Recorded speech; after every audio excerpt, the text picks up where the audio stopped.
Hola, esto es Real Biopolítica. Vamos a hablar sobre este grabado.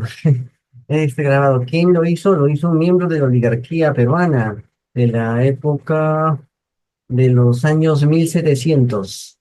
Sí, este grabado. Es bonito, ¿eh? ¿Qué sucedía? Sucede que antes los que pintaban eran gente de las altas clases sociales, es decir, de la aristocracia. En este caso sería, sí, eh, sería el patriciado, ¿no? La fase del patriciado. Bueno, entrando a la fase del patriciado. Y ellos eran los que pintaban. El pueblo, por lo general, no pintaba, no pintaba, no pintaba, estaban ocupados en otras cosas. La pintura era sobre todo estas pinturas tan detallistas, tan finas, eran actividad de la clase dominante. Y para eso ellos iban a escuelas de pinturas, escuelas de pintura.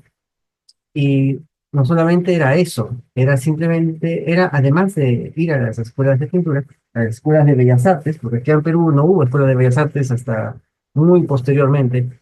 Sí, también había otro punto más, que eran ejercicios espirituales, lo cual en la actualidad sería control mental, élites, control mental, sociedades discretas. En ese tiempo todavía no había masones, así que en la labor lo hacían los jesuitas.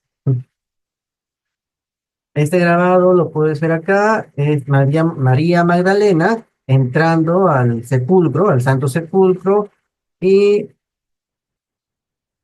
y admirando que la tumba está vacía, ¿no? Puedes ver al fondo de la puerta, ¿no?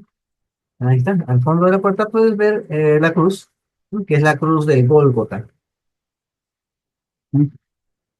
Ahí está, la cruz del Gólgota. Y unos símbolos que son rombos afuera, afuera de la cueva hay unos rombos, ¿no? Acá, ya es la CC. CC es un vocablo quechua que tiene que ver con casa, sí, con casa. CC. Aún hoy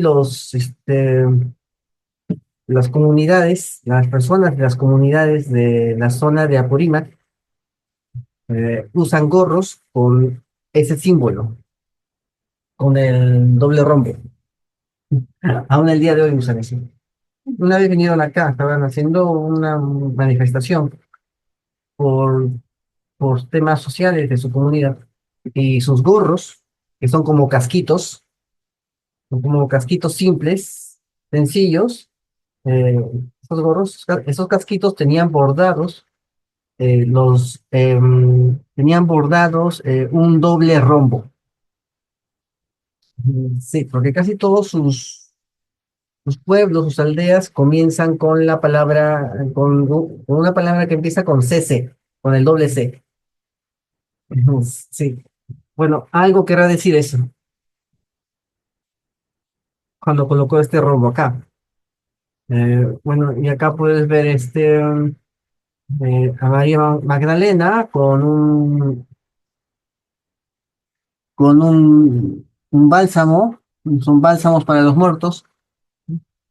Y aquí la tumba abriéndose y no hay nada en la tumba. Bueno, pero vamos a ver acá, en este punto. Ujú. Su nombre se llamaba Francisca de Ceballos Guerra y Rivera Dávalos, 1725 a 1796. O sea, en su senectud tuvo conocimiento de la Revolución Francesa. Acá habla de que ella estuvo en la Real Academia de Bellas Artes de San Fernando en Madrid. Creo que fue directora de ahí. No, ella fue una de las pocas mujeres que estuvo en la Real Academia de Bellas Artes. Sí. Fue mayorazgo de los condes de Santa Ana de las Torres, a la Basílica de Ceballos, Rivera y Dávalos, ¿no? Fue una mayorazgo de los condes, pero no era condesa, no era condesa. Y así, fue directora de la Casa de Ejercicios del Sagrado Corazón. Son los ejercicios espirituales para mujeres nobles. Estos eran los ejercicios espirituales a cargo de los jesuitas. Se basaba justamente en una especie de epifanía que había tenido San Ignacio de Loyola en una cueva en España, cuando ya estaba lisiado, ya no tenía cómo hacer carrera militar. Ujú. Eh, ya no tenía muchas oportunidades para poder ascender, porque él era de origen noble, pero noble no de línea alta. Justamente estaba buscando esto, la carrera militar, pero había quedado pues cojo, mal de la mano, había quedado lisiado, inhabilitado para la guerra. Él empezó en temas de guerra, enlistándose en las guerras de España. Y justamente por lo que buscaba cierta notoriedad social, ¿sí? O sea, aumentar su prestigio, que era de la baja nobleza, ¿sí? La nobleza empobrecida.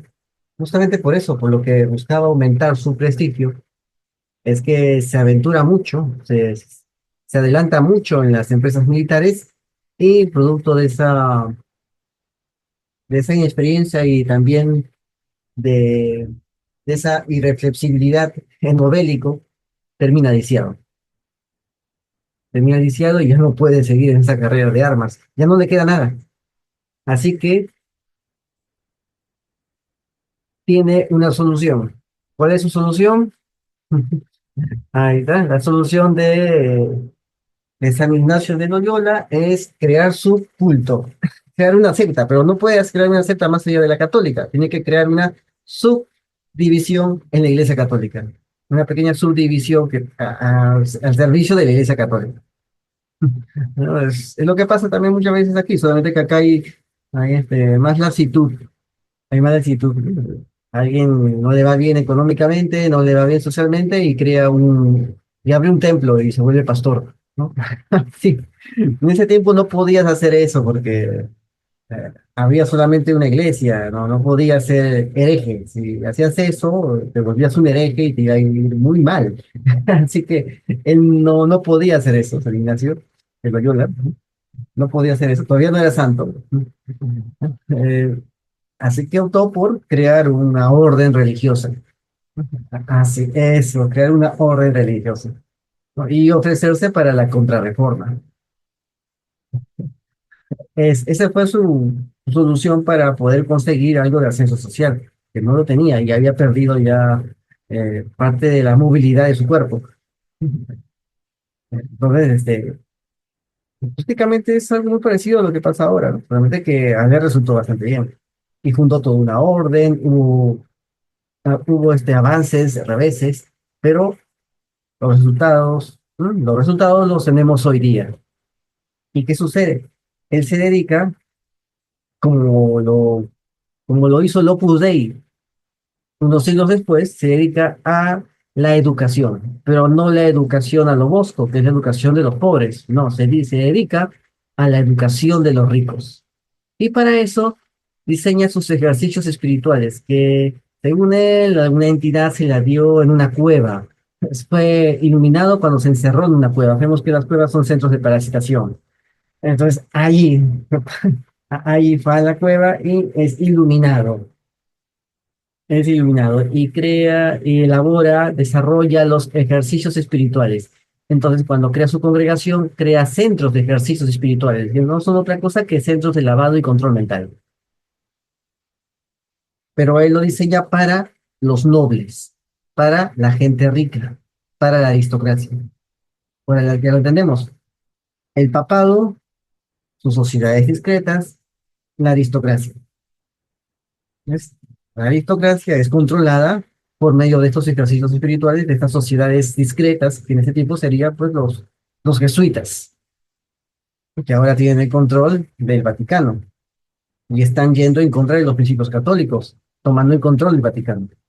Están vaciando de contenido todo lo que es el catolicismo, lo que es el cristianismo. Están creando el vaticanismo para reemplazar al catolicismo.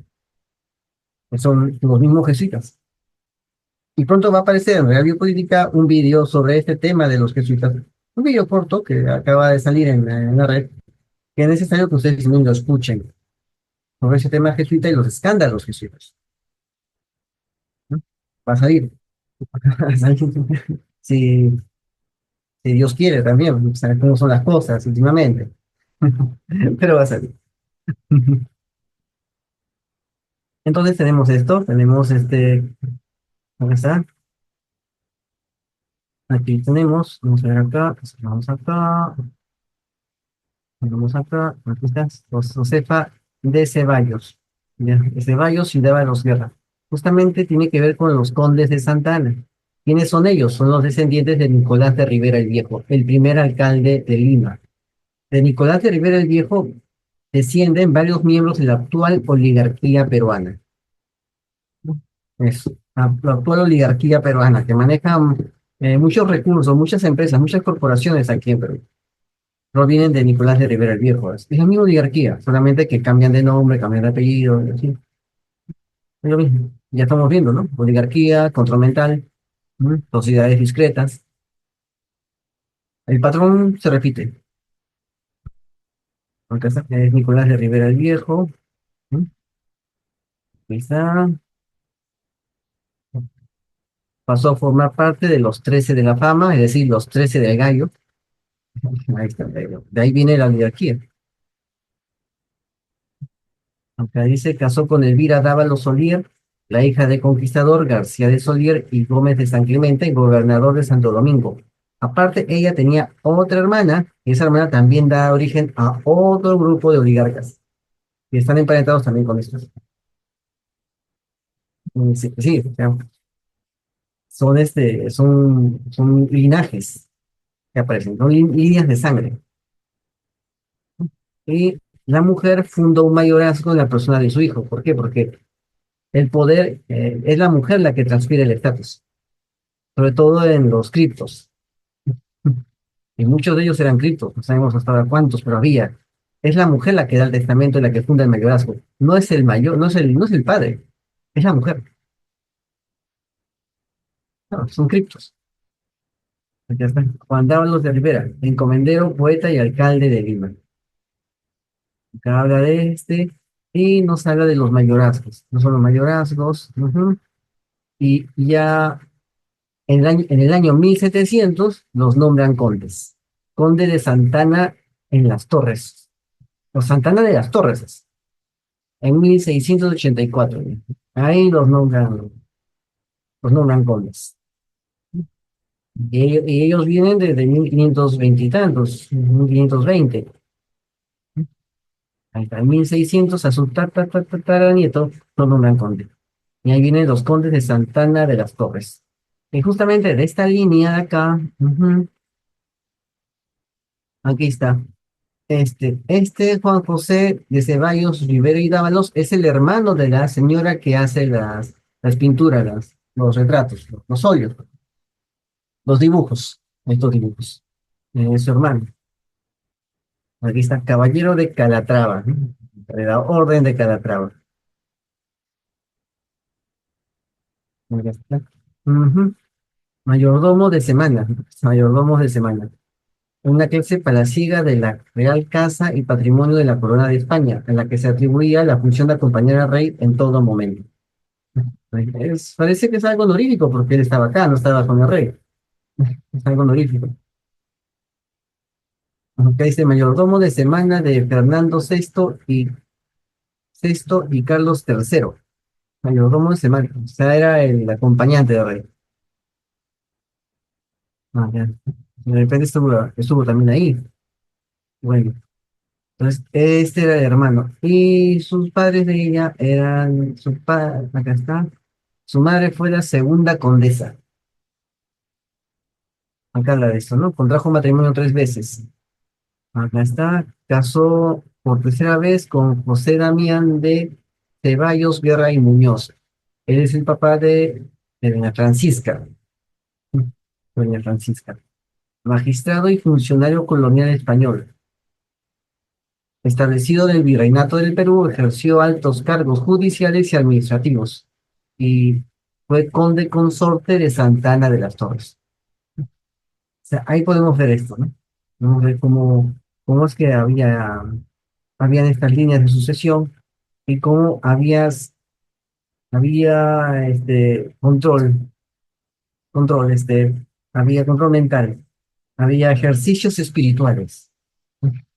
Bueno, esos ejercicios espirituales justamente consisten en muchas cosas. Una de ellas es abstraer todos tus sentidos del medio, de tal manera que haya mucha bulla, mucho sonido, mucho color y tú no lo percibas. Es control mental, control mental.